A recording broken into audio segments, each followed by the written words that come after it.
There is a dog in this painting. It sits near the front, on pale stone, in the open space just below the table where Christ is eating. Nobody in the scene is looking at it. It is not doing anything. It is a dog, at the most sacred meal in Christian art, minding its own business. In July of 1573, a painter was made to stand in a chapel in Venice and account for it, not for the theology, not for the composition, for the dog. The man was Paolo Cagliari, known everywhere as Veronese, after the city he came from. He was 45, and the most sought-after painter in the Republic. He had not started there. His father was a stonecutter in Verona, and Paolo was set to the same trade. At 14, the apprenticeship was switched to a painter's workshop. By the early 1550s, he was in Venice, and within a decade, he had found the thing he would do better than anyone alive. What he did was abundance. Veronese did not paint quiet rooms. He built architecture, vast classical stages, arches, staircases, balustrades, and then he filled them past the point of necessity. Servants, musicians, soldiers, children, animals, silk, and more silk. Where another painter would give you 12 apostles, Veronese gave you a city.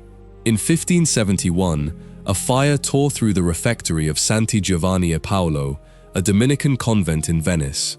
It destroyed a Last Supper by Titian. The friars needed a replacement, and there was a reason the subject mattered. A refectory is a dining hall. Monks ate their meals facing a painted image of Christ's meal.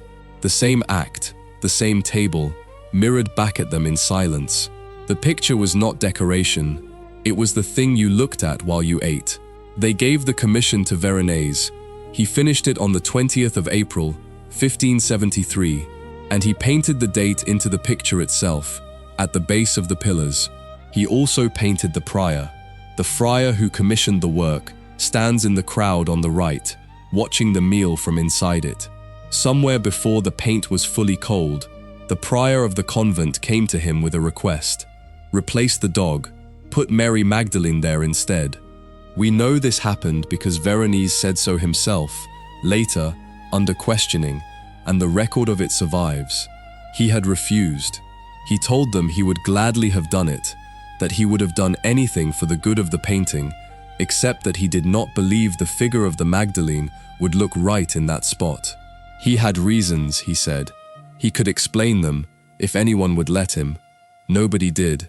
3 months after the painting was finished, on the 18th of July, Veronese was summoned to the chapel of San Teodoro, inside the Basilica of St. Mark, to appear before the Holy Office. He was asked what he did for a living. He said he painted and made figures. He was asked whether he knew why he had been called. He said no, then admitted, when pressed, that he could guess. The word that had been raised against the painting was heresy. And here the questioning turns, because the dog was never really the problem. Look to the right of the picture, at the foot of the stairs, 2 armed men with halberds, one drinking, one eating. They are dressed in the German manner. Germany, in 1573, did not mean Germany. It meant Luther. It meant the Reformation, half a century in, and still spreading. The tribunal put it to Veronese, more or less directly, that in countries infected by heresy, it was the custom to fill pictures with absurdities in order to mock the church and teach false doctrine to people who did not know better. That is what the men in German dress were doing in that room. That is the accusation sitting underneath the parrots and the dwarfs. So they went through the painting, figure by figure, and made him answer for it. They began with the ones that were supposed to be there. Who are the men at the table? The 12 apostles. And what is St. Peter doing? Carving the lamb, Veronese said, to pass it down to the other side. Then they moved outward, to the edges. The jester, with a parrot on his wrist. Why is he there? He is decorative, Veronese said. That is customary. The servant whose nose is bleeding. What does he signify? Nothing, Veronese said. He is a servant. He has had an accident. The armed men dressed as Germans. Explain them. That, Veronese said, will take longer." Then he gave the line that has outlived everyone in the room. "Painters," he said, "take the same license that poets and madmen take." He had put those soldiers at the foot of the stairs, one drinking and one eating, but both ready to do their duty, because it seemed reasonable to him that the master of a rich house would keep men like that.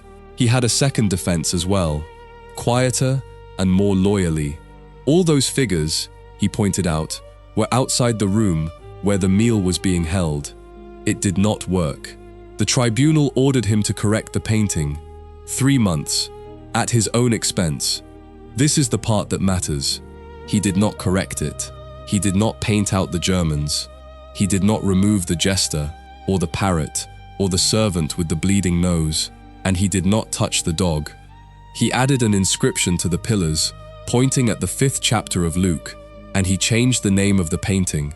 Luke, chapter 5, describes a tax collector called Levi, who leaves his booth to follow Jesus and then holds a great banquet at his house. The gospel is explicit about who came to it: a large crowd of tax collectors and sinners. Scripture, in other words, had already put the wrong people in the room. The painting was no longer a Last Supper. It was now the feast in the house of Levi, a different meal, a lesser one doctrinally, and one where drunks and soldiers and jesters were not an offense, but the entire premise of the story. Not one brushstroke changed. Every condemned figure became legal. Nothing further was said. He got away with it, partly because of where he happened to be standing. The tribunal in Venice was not simply Rome's tribunal. Sitting alongside the churchmen were 3 laymen appointed by the Venetian state, drawn from the senior ranks of the aristocracy, and the Holy Office relied on the Republic itself to make arrests and carry out sentences. Rome had to negotiate. Venice, a trading city where forbidden books moved freely, a city one reformer had already called the Gate of the Reformation in Italy, was not eager to burn its greatest living painter over a parrot. The painting stayed in that refectory for more than 2 centuries. In 1797, Napoleon's commissars took it to Paris. It came back in 1815, and Venice built a room large enough to hold it, roughly 18 feet high and 40 feet across. It hangs there now, under the name it was given in order to survive.